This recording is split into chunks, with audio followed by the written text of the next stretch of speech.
Hello, Star Wars unboxing fans. Welcome to another episode of Darth Tuba Star Wars Unboxing Show. I'm your host, Darth Tuba. Today with two items one from Target, one from Entertainment Earth, and one, actually a third item, from an eBay seller that's not Star Wars. Yeah, I'm going to unbox something that's not Star Wars. I don't do it very often, but I do it from time to time. Actually, there may be something else in here that's not Star Wars too. So let's take a look at what we got. We'll start with Target. Okay, Target. I've been having a kind of a love-hate or love-annoyance, mostly annoyance, relationship with Target. They just canceled one of my orders, and it really bothered me because I was looking forward to it. All right, actually, you know what I'm going to do before? I'm going to just kind of take a peek at these. I know they sent me an item is shipped, but I just want to take a peek to see what they are. I know there's nothing, no huge surprises here, but I believe like they are both. Okay, so these are both vintage figures. We're going to start with Target. Yes, but Target sadly canceled my Dr. Jones from Temple of Doom in his white dress coat, but after the whole Anything Goes song and dance number. Canceled it. They kept delaying, and I saw what was coming. Delaying it some more, and then they canceled it. It's here. Now, I'm not super into the whole Indiana Jones Black Series thing. It's not Black Series, it's Venture Series or whatever, the 6-inch. But there were a few that I wanted to get. So I have ordered some of them, and I have received some of them, but we'll see how things go. Now this one, we have VC 277, Boba Fett Vintage Comic Art. So this is one of those that I gotta check. Yeah, I have two types of Boba Fett's over here, but this was from the Empire Strikes Back comic series. There's two comic versions. Now, and again, this is, I know, it's Hasbro. Look, I know some people get so annoyed with repaints. And I won't lie, I don't love repaints, okay? There are certain ones that I like that a lot of people don't. I mean, I'm a sucker for the holiday figures. Only because I love putting up something just for part of the year. If I had a set of holiday figures, I'm all for that. Because it's just something I put up on the mantle. Kind of like some people put up a manger, a scene, or whatever. I put up my Star Wars figures, whatever. But it is kind of fun. This, it's good. I mean, I like the paint scheme, different, but it's just another Boba Fett figure. It's just another Boba Fett. I get it. It's painted different. It looks like the comics. I understand, and I know it's probably an easy win for Hasbro because there's a lot of Fett fans out there.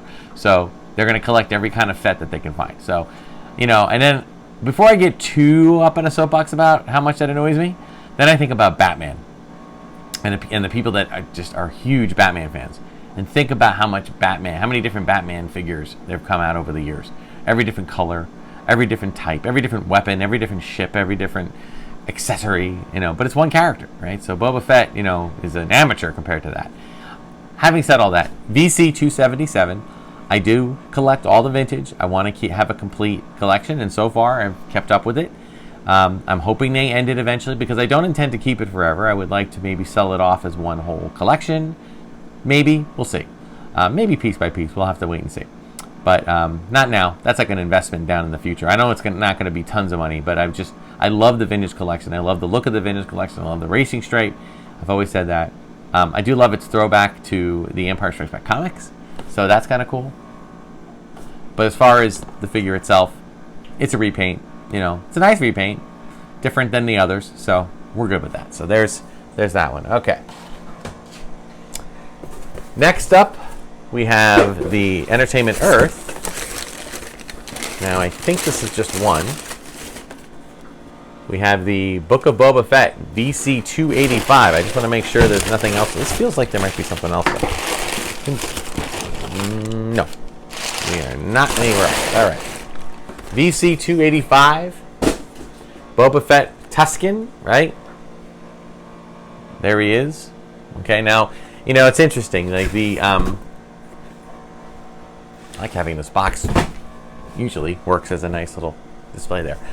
It is a nice figure. Okay. There is somewhat. I wish that Hasbro. I guess the 6-inch figures are really the point, the real number one point of sale for them. They don't. They kind of look at the other stuff as just being a little less. Maybe that's what sells more for kids. I don't know. But It's part of the vintage collection. Because the reason I'm saying that is because when they come out with this, but they've already had a Brett Black series figure, this is a little bit underwhelming. Not as underwhelming as it used to be, because now they have the photoreal sculpts on these faces too. And I'm just a sucker for the 3 3/4 inch. For one thing, I can store them. I can display more of them, you know? So, carded, will stay in the card. Comes with this gaffy stick that he made himself. Or does it come with a gaffy stick? Oh, wait a minute. Yes, gaffy stick. Yep. And his rifle and a blaster.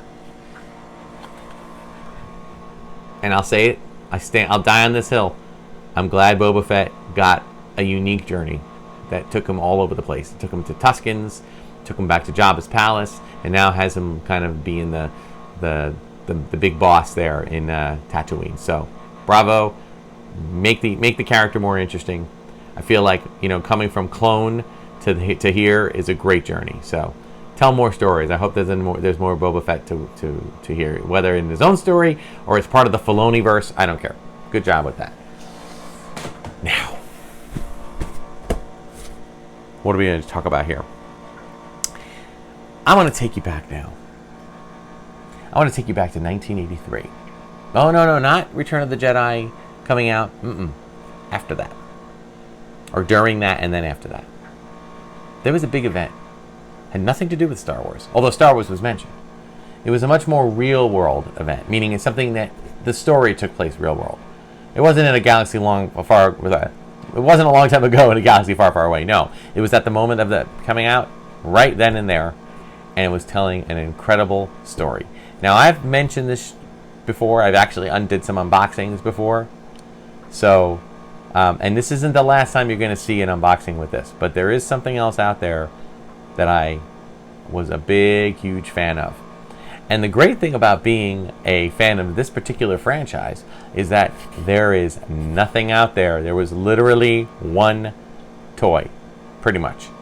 I mean, that wasn't like, you know, another type of toy that was just covered up with the name of this franchise on it that just kept being reused. There was one unique toy, basically, and I have it in here. Let's see who can take a guess. I mean, of course, I'm going to ask you to guess, and then obviously this is pre-recorded, so I'm going to tell you what it is. First, I'm going to put this on the side.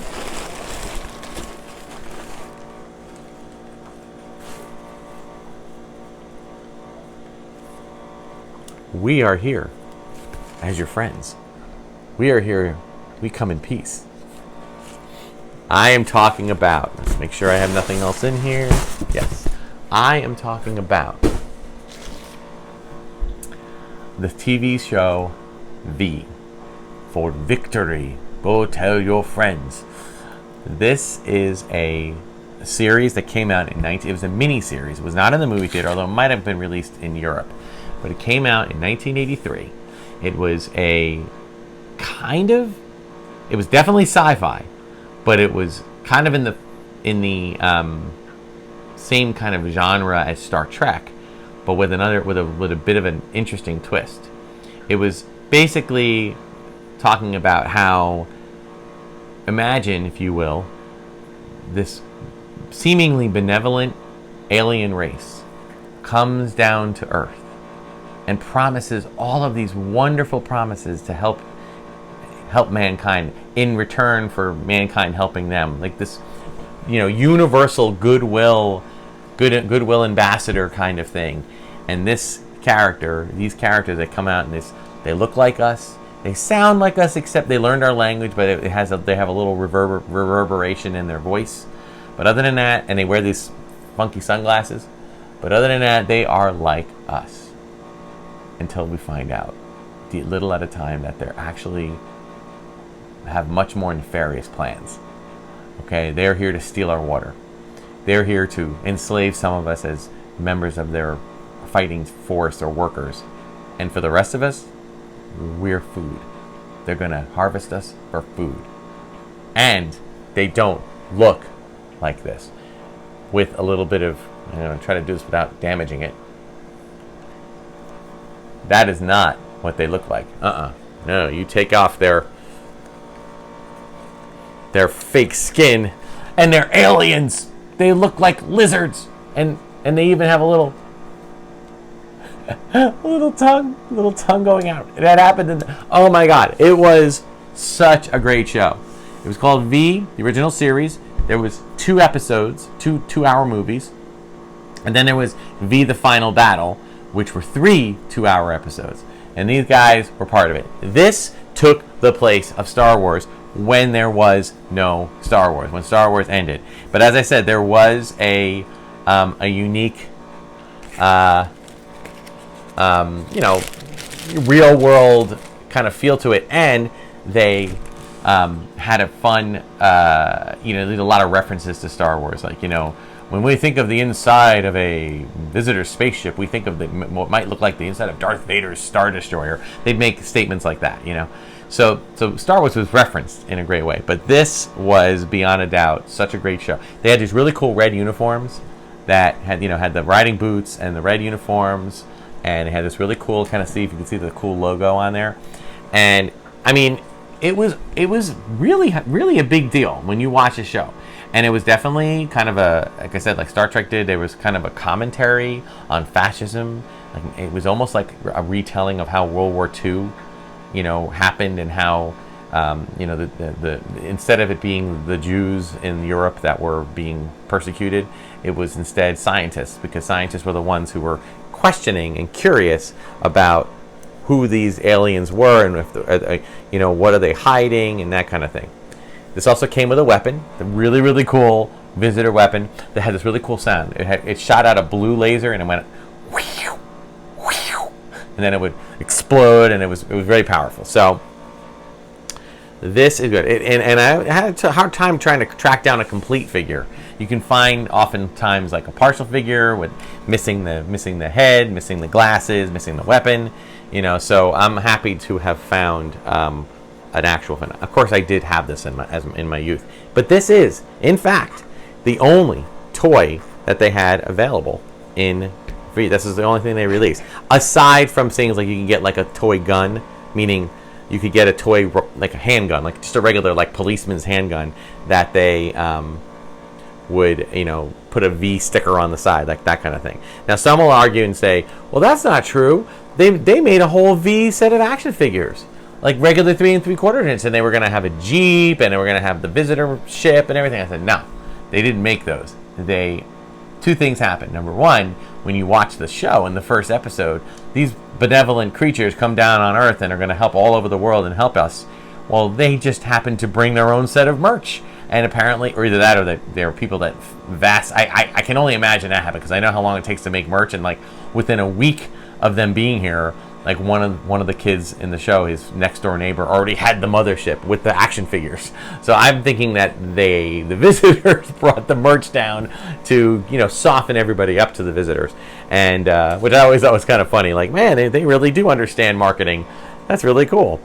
And then that was one thing. And then the other thing, in real life, they were going to release a set of toys, and it was kind of on, and you could find them in certain catalogs and stuff, but it never really manifested itself. The miniseries was well received. The Final Battle miniseries also well received. Kind of put a nice bow on it. They tried to run a regular TV series with it, V the series. It ran for 1 season. It's okay. It's not great.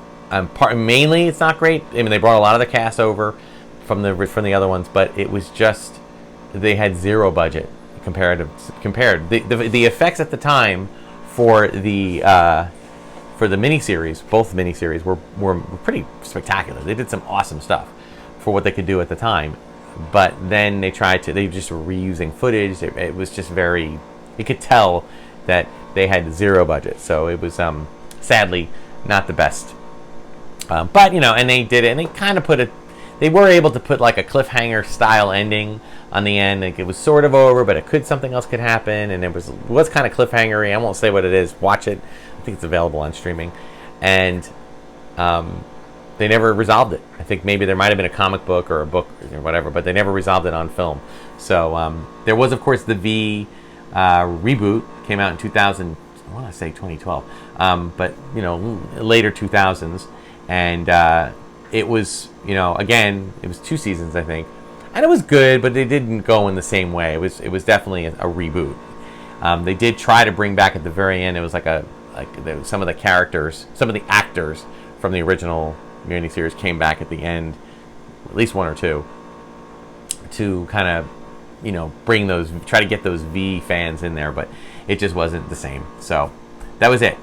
Now they did say, I will say that I did find in a kind of unlicensed, I found an unlicensed gun. And what they did, they had this really cool thing. Similar, if those Star Wars fans remember the movie Solo, where Tobias has this big rifle, and he slowly takes it apart to reveal in the middle of it just the famous Han Solo blaster that he tosses to a young Han Solo, and that's his new blaster. They had a very similar setup with the weapons in V. They had the blaster, but then it was a rifle, and you can actually put the attachments on. And somebody had designed these rifles that you could make, and they were selling them at Comic-Cons. And I remember going to one in New York with my brother, and sure enough, there was a guy. They just had them all stacked up there, and they weren't that expensive.